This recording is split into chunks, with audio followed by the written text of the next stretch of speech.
Hello students, मैं आपकी हिंदी अध्यापिका आद्या मैम जुड़ गई हूँ आपके साथ फिर से मैग्नेट ब्रेन्स पे, जहाँ आपको मिलता है हाई क्वालिटी एजुकेशन, वो भी फ्री ऑफ कॉस्ट। हम किंडरगार्टन से लेके क्लास 12 तक के सभी कोर्सेज कवर कराते हैं इंग्लिश मीडियम स्टूडेंट्स के लिए एंड 6 से लेकर के 12 तक हिंदी मीडियम स्टूडेंट्स के लिए। अगर आप सीबीएसई बोर्ड या फिर UP board, MP board, Rajasthan board, Delhi board and Bihar board में से किसी भी बोर्ड से हैं तो भाई बिल्कुल परेशान मत होइए। मैग्नेट ब्रेन्स आपका बहुत ही अच्छा साथी बन सकता है आपके इस पढ़ाई की जर्नी में। अगर ई बुक या फिर ई नोट्स चाहिए तो लिंक डिस्क्रिप्शन में है, आप वहां से भी ओपन करके देख सकते हैं। और जो भी कैसे भी आपको ज़रूरत है पढ़ाई से रिलेटेड, हम आपके समस्याओं के हल के साथ तत्पर हैं। तो भाई हिंदी की गाड़ी आपकी संभालने के लिए मैं आद्या मैम हूँ। आपने ये चेहरा कई बार देखा होगा और नहीं देखा है तो अभी तक प्लीज़ पहले के वीडियोस देख लीजिए। अगर आप क्लास 6 में हैं तो बिल्कुल रिस्क मत लीजिए, सारे वीडियोस आप देखते चलिए क्योंकि हम हर पार्ट को कवर कराते कराते आगे बढ़ रहे हैं। तो बिल्कुल परेशान नहीं होना है, बहुत ही आराम से हम क्लास 6 के, अगर आपकी हिंदी की बुक जो है वो मल्हार है तो बिल्कुल टेंशन मत लीजिएगा। हम आज पार्ट 4 पूरा हो चुका है और पार्ट 4 के बाद हम कहने को तो पार्ट 4 ज़रूर हुआ है, लेकिन हम एक चीज़ और नहीं छोड़ रहे हैं जो है केवल पढ़ने के लिए। क्योंकि क्या होता है कि कई बार हम हर चीज़ एग्ज़ाम के पर्पज़ से ही नहीं होती है। कई बार हमें कई चीज़ें जीवन में सीखने के लिए भी हिंदी साहित्य का बहुत बड़ा रोल है। हमें हिंदी साहित्य ये भी सिखाता है कि भाई मार्क्स के अलावा भी हिंदी साहित्य में बहुत सारी चीज़ें हैं। हिंदी को हम केवल कह सकते हैं कि मार्क्स के पर्पज़ से मत पढ़िए, ये एक बहुत ही प्यारी और बहुत हद तक साइंटिफिक भाषा है। तो आप चाहो तो भाई इसको अपने जीवन में भी उतार सकते हो। बहुत सारे ज्ञान आपको मिलते हैं, कई जगह पे अलग अलग चीज़ें आप प्रयोग कर सकते हैं। कहीं चीज़ का ज्ञान देखिए लेखक क्या होते हैं, उनको एक कह सकते हैं उनको एक अपने जीवन का अनुभव है, वो चीज़ों को एक अलग दृष्टिकोण से देखते हैं और वो दृष्टिकोण वो आपको दिखाते हैं और आप उस दृष्टिकोण का उपयोग करके कहीं और किसी और तरीके से कुछ भी आप उसका इस्तेमाल कर सकते हैं। तो इसी चीज़ को मद्देनज़र रखते हुए अब आज का जो ये पूरा वीडियो है वो पूरी तरह से जो पार्ट 4 है हार की जीत, जिसके लेखक है सुदर्शन जी, उसके बाद में ये लिखा हुआ है पढ़ने के लिए, केवल पढ़ने के लिए है ये। ऑल्दो इसका एग्ज़ाम से दूर दूर तक कोई रिश्ता नाता नहीं है, लेकिन हम फिर भी आपको कराएंगे क्योंकि ये पढ़ लीजिए। इससे क्या होता है, आपका ज्ञान ही बढ़ेगा, नुकसान तो कुछ नहीं है ना। तो बस कर लेते हैं। हिंदी क्लास 6 मल्हार बुक चल रही है। हमने पार्ट 4 तक पूरी तरह से एनसीईआरटी सॉल्यूशन के साथ तक कंप्लीट कर लिया है और फिर अब ये जो है हमारा जो ये कविता है, ये कविता क्या है वो हम लोग पढ़ते हैं। पढ़ने के लिए है तो उसको जल्दी से पढ़ते हैं। कविता और इसके लेखक जो हैं वो है सुदर्शन जी खुद ही हैं। उनमें था ना कि वो लेखक भी हैं और कवि भी हैं। तो भाई जब हमने लेखक की बात की थी, जब उनका पाठ पढ़ रहे थे तो उस टाइम वो लेखक थे, लेकिन यहाँ पे वही जो सुदर्शन जी हैं वो अपने कवि के स्वरूप में हैं।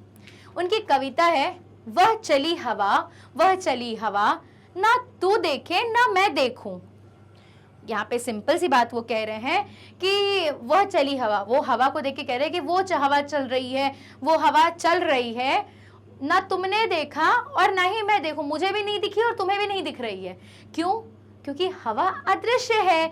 हवा किसी को दिखती है क्या चलते हुए, वो कितने फैशन में चल रही है हम नहीं देख पाते हैं, हवा अदृश्य है। तो बता रहे हवा तो चली, हवा चली पर मैं भी नहीं देखा और तू भी नहीं देखा। इसके आगे क्या कहते हैं? ये तो बहुत ही छोटी कविता है, शुरू होते ही खत्म हो गई, लेकिन मतलब समझते हैं इसका, ठीक है। पर पत्तों ने तो देख लिया वरना वे खुशी मनाते क्यों। हवा वह चली हवा। भाई कितनी छोटी कविता है लेकिन कितनी डीप मीनिंग है। कवि जी कह रहे हैं यहाँ पे सुदर्शन जी कि वह चली हवा ना तूने देखा ना मैंने देखा। भाई हवा चल रही है पर तुम भी नहीं देखे हो, मैं भी नहीं देखा हूँ, लेकिन रुक जाओ, किसी ने तो देखा। किसने देखा? लेकिन पत्तों ने तो देख लिया, वरना भाई पत्ते लोग अगर नहीं देखे होते वे खुशी मनाते क्यों। खुशी कैसे मना रहे हैं पत्ते? आपस में टकरा रहे हैं, हिल रहे हैं, समझ रहे? वो एक उन्होंने जब हवा चलती है तो कैसे पत्ते भी उसके साथ साथ लहराते हैं, भाई वो उस लहराने को वो खुशी मनाने की दृष्टि से देख रहे हैं। कौन? हमारे कवि सुदर्शन जी। तो वही आप कवि मतलब इतनी छोटी कविता में उन्होंने कितनी बड़ी और कितनी प्यारी बात कह दी है कि भाई देखो, हवा चल रही है पर वो मुझे भी नहीं दिखी, तुम्हें भी नहीं दिखी, वो अदृश्य है। लेकिन वो अदृश्य जरूर है, लेकिन ऐसा इसका बिल्कुल भी मानना नहीं है कि जो चीजें अदृश्य होती हैं उसका जीवन में अस्तित्व नहीं होता है। हम और आप नहीं देख पाए तो क्या हुआ, पत्तों ने तो देख लिया। मतलब उस चीज को हम और आप नहीं देख पा रहे, किसी ने तो उसको देखा, और अगर नहीं देखा होता तो उन्होंने इस बात को प्रूफ कर रहे हैं कि उन्होंने देखा है। अगर पत्तों ने नहीं देखा होता तो फिर वो खुशी क्यों मनाते, फिर वो उसके साथ साथ हवा में बहते क्यों भाई। मतलब उन्होंने उनका सिंपल सा मीनिंग है कि लाइफ में हमें ज़रूरी है कि हम छोटी छोटी चीज़ों को हम देखें और उसको हम महसूस करें। जो चीज़ें दिखाई नहीं देती हैं ज़रूरी नहीं वो वास्तविकता में होती नहीं हैं, वो होती हैं, बस ज़रूरत है तो हमें वैसे दृष्टिकोण की जो हम उसको देख सकें और समझ सकें। कितनी बड़ी बात इन्होंने, कितनी छोटी कविता, मतलब मुश्किल से कितनी, 1 2 3 4 लाइन इधर और 1 2 3 4, मतलब टोटल 8 लाइन। हालांकि देखा जाए तो 3 शब्द की लाइन है, तो अगर ये 4 लाइन हम पूरा भी करें, 8 लाइन को डिवाइड कर दो भाई, क्योंकि ये 2 तो एक ही लाइन में आ जाएगा। इतनी बड़ी और इतनी प्यारी बात उन्होंने केवल ये 8 लाइन में आपको रख दी है, वो भी कितने सरल शब्दों के साथ। वह चली हवा, ना तू देखे ना मैं देखूं, भाई तुमने भी नहीं देखा मैंने भी नहीं देखा, पर पत्तों ने तो देख लिया, वरना वो खुशी मनाते क्यों। वह चली हवा, मतलब भाई आप समझ रहे हो, लाइफ में बहुत सारी चीज़ें हैं जिसको हम देख नहीं सकते हैं यहाँ पे। लेकिन 1 मिनट, यहाँ पे मेरे कहने का कदापि ये तात्पर्य नहीं है कि मैं यहाँ पे भूतों की बात कर रही हूँ, बिल्कुल नहीं। यहाँ भूतों की बात नहीं हो रही है, यहाँ अदृश्य चीज़ें जैसे खुशी है ना, एक दूसरे के प्रति समर्पण। हम नहीं देख सकते हैं कि हमारी माँ ने हमारे लिए कितना समर्पण किया है, क्यों? क्योंकि हम उनको कभी देखते ही नहीं उस तरह से। हम क्या देखते हैं, मम्मी ने मुझे ये नहीं दिया, पापा ने ये नहीं दिलाया, लेकिन उन लोगों के सैक्रिफाइस को, उनके कह लीजिए समर्पण को, उनके जो उनका प्यार है हम लोग वो नहीं देख पाते हैं। क्यों? क्योंकि वो दिखती नहीं है, वो महसूस करने वाली चीज़ें हैं। हमें प्रेम, जो इस तरह की भावनाएं हैं वो महसूस की जाती हैं। वो चीज़ें, वो सब बातें आपको दिखाने के लिए, या फिर हम अगर उसको देखने पर आए तो हम, ऐसा नहीं है कि हम उसको देख सकते हैं, बिल्कुल नहीं, हम उसको देख नहीं सकते, लेकिन हाँ हम उन सभी चीज़ों को महसूस ज़रूर कर सकते हैं, है कि नहीं। यहाँ पे कवि हमें बस इतनी ही बात को वो समझा रहे हैं। अब एक चीज देखिए भाई, जाते जाते कवि ने यहाँ पे एक लाइन और लिख गई है, एनसीईआरटी बुक ने लिखी है। हमारी कविता तो भाई यहाँ पे लेखक सुदर्शन जी पे खत्म हो गई है। एनसीईआरटी बुक ने लिखा है कि आपको इस कविता में क्या अच्छा लगा, आपस में चर्चा कीजिए और अपनी लेखन पुस्तिका में लिखिए। तो भैया आप अपनी लेखन पुस्तिका में तो लिख ही सकते हैं, लेकिन कृपया करके ये कमेंट जो पुस्तिका आपकी बन रही है उसमें भी लिखिए, ताकि हम भी तो पढ़ें आपको इस कविता में क्या क्या चीज़ें अच्छी लगी। अब भाई प्रश्न पूछा है तो आंसर, उत्तर तो देंगे ही। मैग्नेट ब्रेन्स का काम है कि कोई भी प्रश्न को, कोई भी वाक्य में हम ये प्रश्नवाचक चिन्ह नहीं छोड़ेंगे, हमें पूर्ण विराम लगाना है। तो जल्दी से ये जो यहाँ पे ये जो प्रश्नवाचक चिन्ह है हम इसको तब्दील करने वाले हैं किसमें, पूर्ण विराम में। तो आइए, सॉरी ये तो एक्सक्लेमेटरी, हाँ ये पूर्ण विराम में। तो देखते हैं इसका जो आंसर है उसको। देखिए मैंने कई पॉइंट्स में बांट के रखा है। अब आप इसको, जो पॉइंट आपको समझ आए, जो पॉइंट आपको अच्छा लगे आप उसको लिख सकते हैं। चलो चाहो तो आप स्क्रीनशॉट ले लो, मैं थोड़ा सा किनारे हो जाती हूँ, ठीक है। इस कविता में देखिए सबसे पहली चीज़ जो मुझे अच्छी लगी वो ये कि जो प्रकृति है ना उसका सूक्ष्म अवलोकन किया है, मतलब एक कीन ऑब्जर्वेशन किया है हमारे सुदर्शन जी ने। भाई ये बताओ, आप स्कूल, यहाँ घर से निकले स्कूल गए, स्कूल से निकले खेलने गए, तमाम कई बार बाहर निकलते हो पूरे दिन में, लेकिन कितनी बार आपने ये ऑब्जर्व किया है कि पत्ते हिल रहे हैं और पत्ते हिलने का कारण हवा है, और किया भी होगा। क्या आपने उसको कभी इस दृष्टिकोण से सोचा कि जो चीज़ें नहीं दिखती हमें उसको भी फील करना चाहिए? नहीं ना। और हो सकता है किया हो तो भाई बहुत अच्छी बात है, मेरी तरफ से क्लैपिंग है आपके लिए भाई, क्योंकि ये बहुत अच्छी चीज़ है। हमें आसपास की चीज़ों को ऑब्जर्व करना चाहिए, वो चीज़ें हमें क्या सिखाती हैं। बहुत सारी चीज़ें हमें, मतलब कह लीजिए कि अधिकतर हर चीज़ें का अपना कोई रोल होता है और वो हमें सिखाती हैं कि हमें किस तरह से क्या चीज़ें करनी चाहिए और क्या नहीं। मतलब आप समझ रहे हैं, ठीक है। अब यहाँ पे हम देखते हैं कि उन्होंने जो प्रकृति का क्या क्या पॉइंट ऐसे हैं जिस पे हम ये बता सकते हैं उन्होंने कीन ऑब्जर्वेशन किया है। अब देखिए, पहला अदृश्यता का चित्रण, उन्होंने अदृश्य चीजों का उन्होंने बहुत ही अच्छे तरीके से चित्रण किया। क्या किया है, वह चली हवा है ना, उसका कविता में हवा के अदृश्य होने के बावजूद उसके प्रभाव को दिखाया गया है। यह दर्शाता है कि कुछ चीजें जो दिखाई नहीं देती उनका अस्तित्व और प्रभाव होता है। मतलब जो चीजें नहीं दिखाई देती उसको भी भाई हमारे लेखक ने देख लिया, जान लिया और सबसे मजेदार बात आपको भी दिखा दिया अपनी दृष्टि। ठीक, फिर क्या है, प्रकृति की सरलता। भाई हमारी प्रकृति बहुत सरल है, मतलब उसमें कॉम्प्लिकेशन नहीं है, हर चीज एक दूसरे पर आधारित है। आप ये जानते हैं ना, प्रकृति के जो 5 तत्व हैं, क्षितिजल पावक गगन समीरा, ये भाई जो चीजें हैं आपस में इनके कनेक्शन बहुत ही प्यारे हैं और बहुत ही सिंपल है। अब ये बात कैसे, मैं यहाँ पे आपको कैसे बात पता चल रही है, पत्तों का हिलना हवा की उपस्थिति को प्रकट करता है। पत्ते कैसे कब हिलते हैं, जब हवा चलती है। कई बार आपको पता है ना, जब देखते हैं पत्ते हिल रहे हैं, अरे बाप रे आंधी आने वाली है, बारिश आने वाली है, हम लोग कई बार उस चीजों से भी अपना आकलन कर लेते हैं कि भाई क्या क्या चीजें हो सकती हैं। यह प्रकृति के उन सूक्ष्म संकेतों को समझने की प्रेरणा देता है जिन्हें हर सामान्य रूप से अनदेखा कर देते हैं।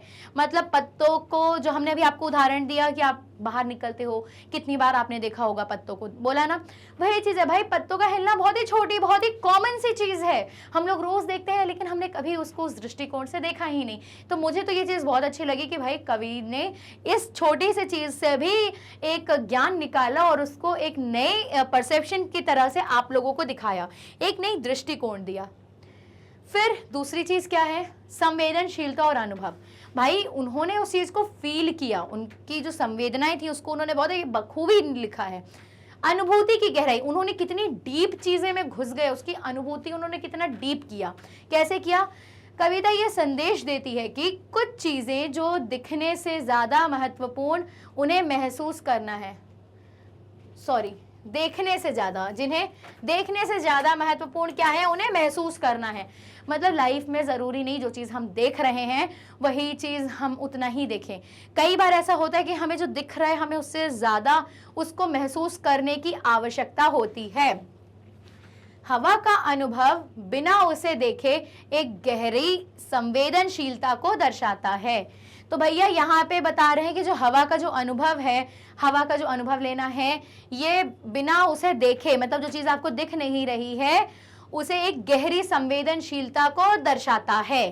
ठीक है, यहाँ तक बात क्लियर है, वो उस चीज को फील कर पा रहे हैं और ये हर के बस की बात नहीं होती है, ये वही कर सकता है। अच्छा, संवेदनशील कौन होता है, पता है, जब आप किसी के दर्द को फील कर पाओ, कोई चीज आप देख रहे हो उसको फील करो, महसूस करो। ठीक है, वो जो इंसान होता है ना, जो हर चीज को बहुत अच्छे से महसूस करता है, जो संवेदनाओं को, जो आपके अंदर की भावनाएं हैं उसको महसूस करता है, वही संवेदनशील होता है। और वो जो संवेदनशीलता है वो हमारे कवि सुदर्शन जी में जरूर थी, तभी उन्होंने इतनी अच्छी बात उन्होंने लिख ली। फिर क्या है, सहजता और खुशहाली। भाई देखिए, उन्होंने बहुत ही सहजता के साथ उन्होंने बहुत ही अच्छे से बात को रख दिया। क्या रखा, पत्तों की खुशी इस बात का संकेत है कि छोटी छोटी चीजों में भी आनंद और संतोष पाया जा सकता है। देखिए, उन्होंने यहाँ पे बहुत ही कह लीजिए, एक तो उन्होंने हवा का एंगल दिखाया, एक नजरिया पत्तों का भी दिखाया कि वो भाई पत्ते हैं, हवा चल रही है पर वो उसमें भी खुश हैं, उनको कोई परेशानी नहीं, मतलब तकलीफ। भाई देखिए, हवा तेज होगी तो वो पत्ते पेड़ से अलग होके टूट भी सकते हैं, लेकिन उसको इस चीज का कोई टेंशन नहीं है, वो मस्त है, वो एंजॉय कर रहे हैं।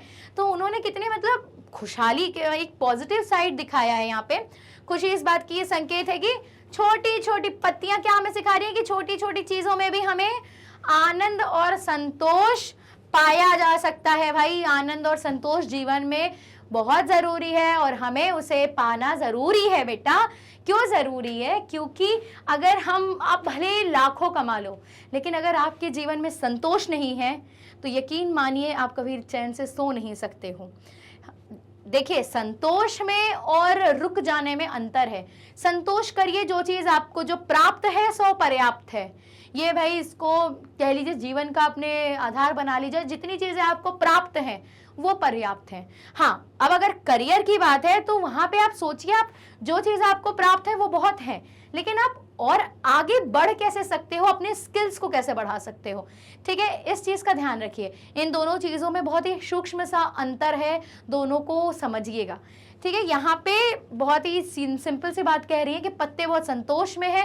क्यों? क्योंकि वो हवा के साथ, छोटी सी बात है, हवा चल रही है, वो उसमें भी मजे कर रहे हैं, इंजॉय कर रहे हैं। ठीक है, संतोष है और क्या है, आनंद को महसूस कर रहे हैं। मतलब हर छोटी छोटी चीज़ों में खुश होना ज़रूरी है भैया, क्योंकि अगर आप छोटी छोटी, जो आज का माहौल है चारों ओर, डिप्रेशन, परेशानी, तमाम तरीके की कह सकते हैं कि क्या कहते हैं, नकारात्मकता फैली हुई है, लेकिन उसमें जो पॉजिटिविटी लाने का काम है वो और कोई नहीं, वो आप स्वयं कर सकते हैं। क्यों? क्योंकि आपके अंदर की खुशी आप खुद ला सकते हैं। कोई दूसरे पर अगर आप आधारित होते हैं कि वो आपको खुशी ला के देगा, तो यकीन मानिए फिर तो भाई आपकी खुशी बहुत ही, आपका जो आनंद है बहुत ही शीघ्र ही जो आनंद है वो आपको दुख में तब्दील हो सकता है। क्यों? क्योंकि हमने सोचा कि मान लीजिए मैं क्लास में आज 10 नंबर लाया हूँ, 10 आउट ऑफ 10 है, पापा मुझे ला के चॉकलेट खिलाएंगे। मैं खुश हूँ, मैं वेट कर रहा हूँ। एक तो मुझे खुशी है कि भाई मेरे को 10 में 10 आए, मैं अच्छा मार्क्स आए, पापा आएंगे, मैं बताऊंगा उनको, फिर पापा मुझे चॉकलेट देंगे, मैं एक्साइटेड हूँ। अब मैंने बोल तो दिया भाई मैं एक्साइटेड हूँ, मुझे चॉकलेट मिल रही है। अब पापा आए, पापा भूल गए तो भाई वो हमारे दुख का कारण बन गया। तो ऐसा नहीं करना चाहिए, हमें छोटी छोटी चीज़ों में खुश होना चाहिए। ठीक है, दूसरों से जो कहते हैं ना, आसक्ति ही सबसे बड़ी समस्या का जड़ है, तो आसक्ति मत रखिए। ठीक है, अब बढ़ते हैं आगे। तो उन्होंने ये हमें पत्तों का भी एंगल दिखा दिया है बहुत ही आसान तरीके से।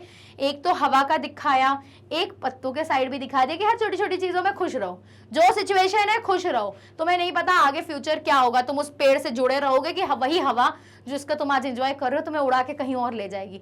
लेकिन ठीक है, लेट इट बी, जो होगा देखा जाएगा वाला एटीट्यूड है पत्ते का। ठीक है, अब आते हैं जीवन की फिलॉसफी। भाई देखिए यहाँ पे अब इन्होंने जो है जीवन से रिलेटेड उन्होंने क्या बात कही है, छोटे अनुभवों का महत्व। कविता हमें यह सिखाती है कि जीवन के छोटे अनुभव भी महत्वपूर्ण होते हैं और उन्हें नज़रअंदाज नहीं करना चाहिए। छोटी छोटी बातें, छोटे छोटे ओकेजन्स, छोटी छोटी चीज़ें किसी के भी चेहरे पे प्रसन्नता ला सकती है। यकीन मानिए, अगर आपके घर में कोई औरत है, लाइक मम्मी है, आपकी वाइफ है, तो ज़रूर बात को समझिए। आप उनके लिए कुछ मत करिए, सिंपल सा लिख दीजिए, mummy I am proud of you. माँ मुझे बहुत प्राउड है कि आप मेरे लिए इतना काम करते हो, आज आपके चक्कर में मैं आगे हूँ, मैं लाइफ में आगे बढ़ रही हूँ। इस तरह की बातें जब आप बोलोगे ना, बस इतनी सी बात, छोटा सा ग्रैटिट्यूड, छोटा सा जो आपने उनको एक स्पेशल फील करा दिया ना, ये उनके लिए बहुत है। तो भाई छोटे छोटे मौके को पकड़िए, कैसे आप अपने आप को, अपनी खुशियों को एक्सप्रेस करिए। छोटी छोटी चीज़ें बहुत बड़ा कह सकते हैं कि बहुत महत्वपूर्ण रोल प्ले करती हैं जीवन में खुशहाली लाने के लिए। तो यहाँ पे वही बोल रहे हैं कि हमें सिखाती है कि जीवन में छोटे छोटे अनुभव भी महत्वपूर्ण होते हैं और उन्हें नज़रअंदाज नहीं करना चाहिए, हमें छोटी छोटी चीज़ों को एंजॉय करना चाहिए। फिर है नजरिया का प्रभाव। देखिए नजरिया का प्रभाव कैसे, हवा को ना देखकर भी उसके प्रभाव को समझना एक मानसिकता का प्रतीक है जो हमें सिखाता है कि हर चीज का एक अदृश्य पक्ष होता है, जैसे ध्यान से देखने की आवश्यकता होती है। मुझे ये वाला जो पॉइंट है मुझे सबसे ज़्यादा पसंद आया, क्योंकि पूरी कविता का मर्म यही है। क्या है कि भाई लाइफ में बहुत सारे ऐसे एस्पेक्ट्स होते हैं जहाँ हम भी गलत नहीं होते हैं, सामने वाला भी गलत नहीं होता है, लेकिन हमें ज़रूरत क्या है उस एस्पेक्ट को देखने की जो हम दोनों नहीं देख पा रहे हैं, जो अदृश्य है। भाई कई बार है कि मैं बोल रही हूँ ये सही है, वो बोल रहे हैं ये सही है, लेकिन एक और एंगल होता है जहां पे वो वास्तविक में सही होता है, पर हम उसको नहीं ध्यान देते हैं। जो चीजें हमें दिख रही होती है ना, हम बस उतना ही देखते हैं। नहीं, हमें कोशिश करनी चाहिए कि हम उसके अंदर की एक स्टोरी भी जानने की कोशिश करें। जो मतलब कह लीजिए कि वो जो ऑब्जर्वेशन है, वो एक दृष्टिकोण हमें अपने अंदर लाना चाहिए। ठीक है, मैंने आपको कविता के एक्सप्लेनेशन में भी ये पॉइंट समझाया था। ये भाई कोई अदृश्य चीज़ों को, जो चीज़ें बिना बताए समझने की हम कोशिश करते हैं, जो चीज़ दिखाई नहीं दे रही है उसको समझने की कोशिश करते हैं, तो ये हमारा एक कह लीजिए ब्रेनस्टॉर्मिंग एक्टिविटी भी है, और ये हमारे एक दृष्टिकोण को, हमारी टेंडेंसी को ये रिफ्लेक्ट करता है लाइफ में कि ये हमारा एक ऐसा भी विचार हो सकता है। ठीक है, ध्यान से देखने की आवश्यकता होती है। तो भाई अगर आप ऐसा करते हो तो इसमें आपका भी फायदा है, और आप अपने थॉट से एक समाज में एक नया कह सकते हैं नए नजरिए को ला सकते हो, जैसे कि हमारे कवि सुदर्शन जी ने लाया है। फिर चौथा पॉइंट क्या इसमें है, कविता की भाषा और शैली। भाई ये तो थे इसकी भावना, इसके अर्थ के, अभी तक जितनी हमने बात की उसके अर्थ के बेसिस पे कविता बहुत अच्छी लगी। अब क्या है उसकी भाषा शैली और उसके लेखन के, जो पढ़ने में कितना मजा आया। छोटी सी कविता थी 8 लाइन की, और कितने मजेदार वे में मतलब वो हमें समझ में आ गई। सरलता में गहराई, भाई देखिए भाई कितनी सरलता से रखी गई है, ये बात तो सच है। कविता की भाषा सरल है लेकिन उसमें गहराई है। कविता की जो भाषा है पूरी तरह से बहुत सरल है। वह चली हवा, कौन सा ऐसा वर्ड है जो आपको नहीं समझ में आया होगा? मुझे तो नहीं लगता कि ऐसा कोई भी वर्ड है जो क्लास 6 के बच्चे को, 6 या यार क्लास 5 के बच्चे को भी ऐसा नहीं होगा कि ये कविता समझ में नहीं आई होगी। एटलीस्ट शाब्दिक अर्थ तो आप समझ गए होंगे, कविता क्या बोलना चाह रही है, डीप मीनिंग में वो भले ना समझे, लेकिन हाँ शब्द पढ़ के तो समझ में आ गया ना। यह पाठकों को आसानी से समझ में आने वाली शैली में एक गहन विचार प्रस्तुत करती है। बहुत ही गहन विचार, बहुत ही गहरे थॉट के साथ ये लिखी गई है, लेकिन बहुत ही सरल शब्दों में लिखी गई है। फिर है कविता में हवा को देखकर और महसूस करने के बीच के अंतर पर चर्चा की जा सकती है। यहाँ पे हवा के बीच में एक तो है चीजों को देखा, हवा को देखा, कैसे देखा, पत्ते को हिलते हुए देखा, तब मुझे महसूस हुआ कि हवा चल रही है, और उसको हमने समझा कि हवा तो चल रही है, साथ में क्या पता पत्तों के साथ खेल रही है, ये भी तो एक दृष्टिकोण हो सकता है। तो ये इस तरीके से उन्होंने मतलब दोनों चीज़ों को बहुत ही प्यारे ढंग से लिख करके आप तक प्रस्तुत किया है।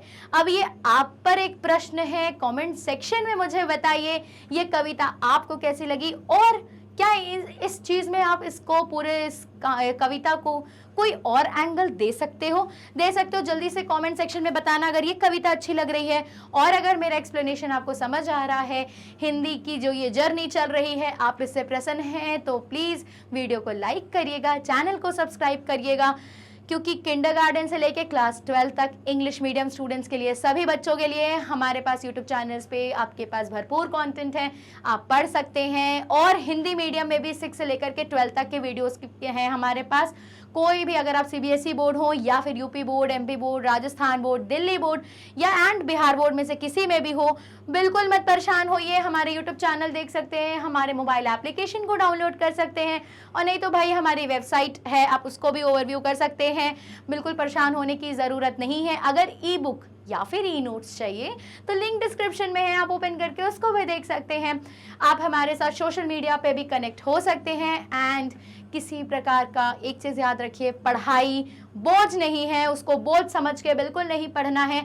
मज़े मज़े में हम लोग को पूरा सिलेबस भी कंप्लीट करना है, लिखना भी है, और सब अच्छा होगा। ठीक है, पॉजिटिव थॉट रखिए और कोशिश करिए अपने अंदर जो चीज़ें आप पढ़ रहे हैं उसको गहन करने की, उसको अंदर लाइए कि नहीं आप अच्छा कर सकते हैं और अच्छा कर सकते हैं। और आप अपने आसपास की चीज़ों को भी महसूस करिए कि क्या क्या चीज़ें ऐसी हैं जो आपको सिखा रही हैं, आपको वो पाठ पढ़ा रही हैं। ठीक है, तो मिलते हैं आपसे फिर नेक्स्ट वीडियो में एक नए कंटेंट के साथ। क्लास 6 के न्यू चैप्टर पे आते हैं। तब तक के लिए जय हिंद, और आद्या मैम की तरफ से जय हिंद की हिंदी।